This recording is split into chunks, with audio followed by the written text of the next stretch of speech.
Dominus vobiscum, sequentia Sancti Evangelii secundum Ioannem.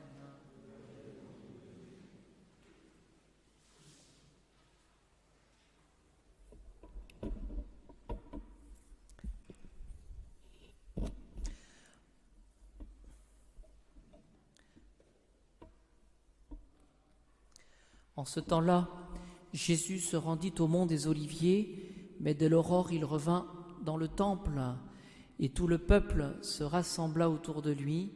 S'étant assis, il les enseignait. Les scribes et les pharisiens lui amenèrent alors une femme surprise en adultère. Ils la mettent bien au milieu et disent à Jésus: « Maître, cette femme a été surprise à commettre l'adultère. Dans la loi, Moïse a ordonné de lapider ces femmes-là. Et toi, qu'en dis-tu » Il parlait ainsi pour le mettre à l'épreuve afin de pouvoir l'accuser.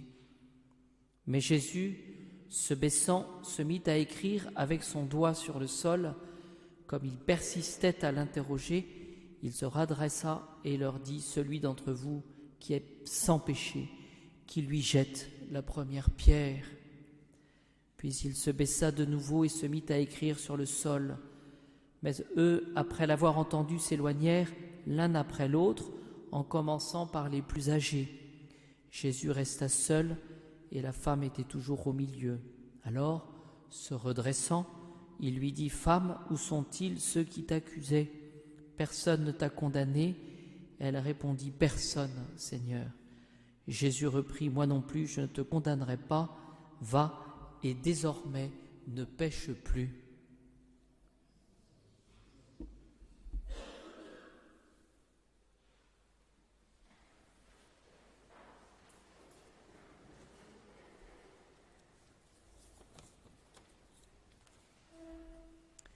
Nous connaissons bien cet évangile de la femme adultère. Quelques réflexions simplement pour aider à notre méditation. Je m'inspire ce soir de saint Augustin. Première considération de saint Augustin: Jésus nous apporte la vérité comme docteur.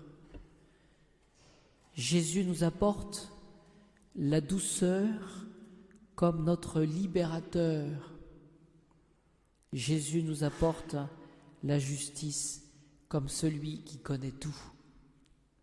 Et donc nous voyons ces trois notes dans ce passage de l'Évangile. Jésus qui est la vérité même,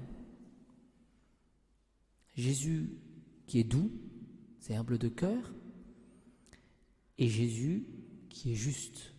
Et ce que nous retenons ce soir dans ce passage de l'Évangile, et qui n'est pas attaqué par les scribes et les pharisiens, ils ne vont pas attaquer le Jésus vérité, voyez, ils l'appellent maître. Ils ne vont pas attaquer Jésus dans sa douceur. Il est libérateur, c'est celui qui faisait les miracles, mais par contre, ce qu'ils ont fait dans ce passage de l'Évangile, c'est qu'ils ont essayé de mettre à mal la justice de Jésus. La justice de Jésus.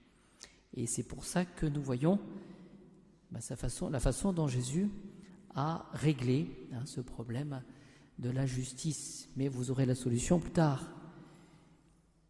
Ce qui est intéressant, ça c'est le premier point. Jésus vérité, Jésus doux, Jésus juste. Ensuite, ce que nous pouvons voir pour éclairer notre évangile, c'est que Jésus se baisse et se mit à écrire avec son doigt sur le sol. Voilà. Alors évidemment, beaucoup de pères de l'Église se sont dit: mais qu'est-ce qu'il a pu marquer sur le sol ? Parce qu'on voit la réaction du coup, la conséquence de cela, c'est que beaucoup s'éloignèrent les uns après les autres. Voilà. Alors une des solutions que je ne retiens pas ce soir, c'est que certains pères de l'Église disent que Jésus a commencé à noter sur le sol le nom des personnes qui avaient péché. Possible. C'est pour ça qu'ils sont partis, en se disant qu'il vaut mieux partir avant que notre nom soit marqué. Voilà.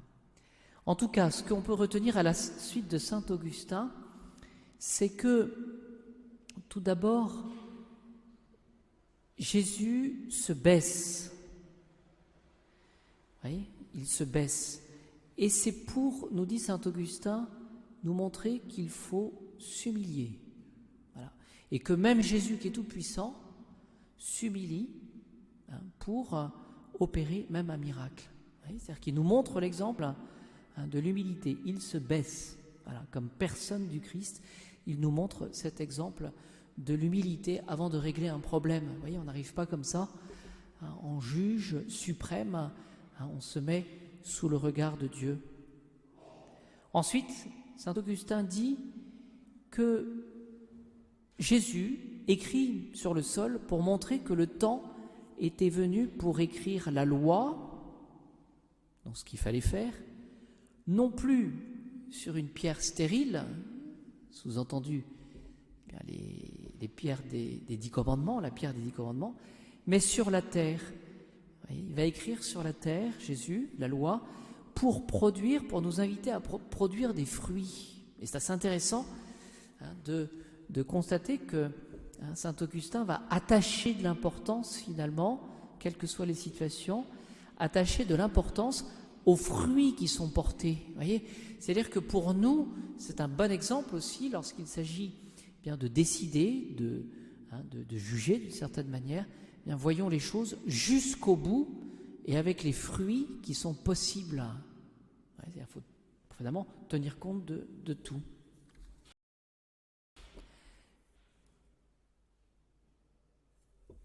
Jésus resta seul et la femme était toujours au milieu.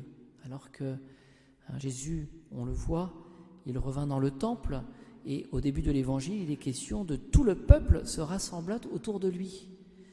Et là, après qu'il eut noté sur le sol, eh bien, il ne reste plus que Jésus et cette femme adultère. Vous voyez, cette confrontation. Que dit saint Augustin? Retenons cela. Il reste, dit saint Augustin, ils restèrent deux, la misère et la miséricorde. La misère qui est représentée par cette femme adultère, la miséricorde qui est représentée par Jésus. Et il ne faut pas se tromper, dans toute situation où nous voyons qu'il y a le péché, il y a la misère, mais il faut qu'il y ait aussi la miséricorde. Moi, je trouve ça magnifique. Femme, où sont tous ceux qui t'accusaient? Personne ne vous a condamné. Et réponse de cette femme, personne, Seigneur. La conclusion, c'est que le Seigneur condamne le péché, mais il ne condamne pas l'homme.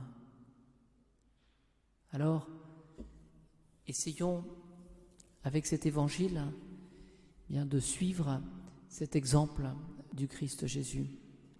Regardons comme très souvent nous sommes comme scandalisés, un peu comme les pharisiens devant le mal.